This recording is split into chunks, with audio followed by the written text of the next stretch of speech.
Hey everybody, it's Pattie's Purse, and I wanted to come on today and show you my planned keyword budget for January.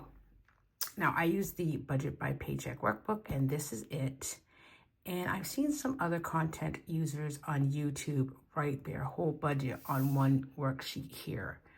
The Budget by Paycheck Workbook gives you 5 of these paycheck budget trackers.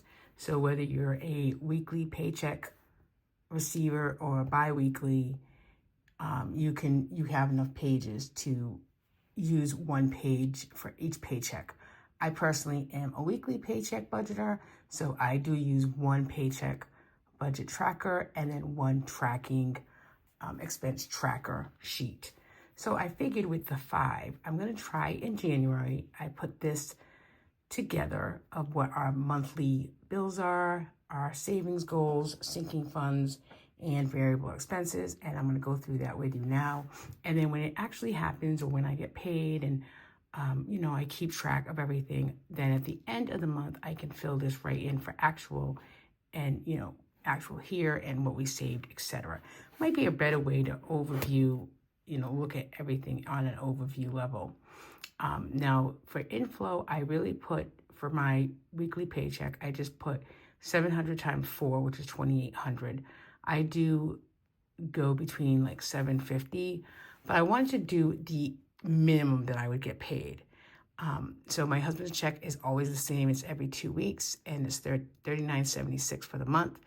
And then for extra, I put 400 and then other 200, just kind of to put something out there. If nothing comes in extra or other, then that's fine. But I wanted to put at least the minimum that we should be receiving.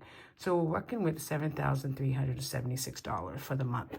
Now, the fixed expenses are, I rounded them up.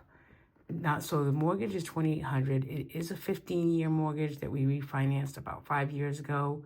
So it's a lot higher than maybe, if you look at some budgets or watch some videos, you might see like anywhere from 15 to 2,000.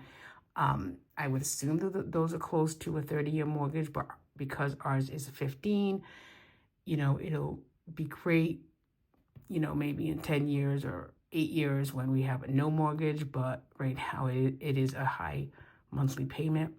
We do try to put together every 2 weeks when my husband gets paid at least $1,300 aside to help fund the next month. So I just put that as a whole, even though we have money in that mortgage savings account to pay for it. But if we, keep doing the $2,800 a month, then, we have some to, like, as a buffer, but also to pay up the next month. So our car insurance is about $145 a month. Gas, utilities, I put $125. Electric, I put $150. We are going into winter. Jeep payment is $355. Sonova is our solar panels. It's $220.30. Life insurance, it comes out at the end of the month. It's $207.67 on my husband. Paramount Plus we have is $12.99. Peacock is $7.99. And then we put $40 a week into Alley, which is $160. Santander gets $10 every 2 weeks for $20. And then a money marketing account at Alley gets $20 every 2 weeks for $40. My husband does Sirius on the car for $7.99, and we have an Apple Music account for $10.99. And I was kind of contemplating canceling that, so we'll kind of see what happens. Comcast is only for our internet service, and that's $115.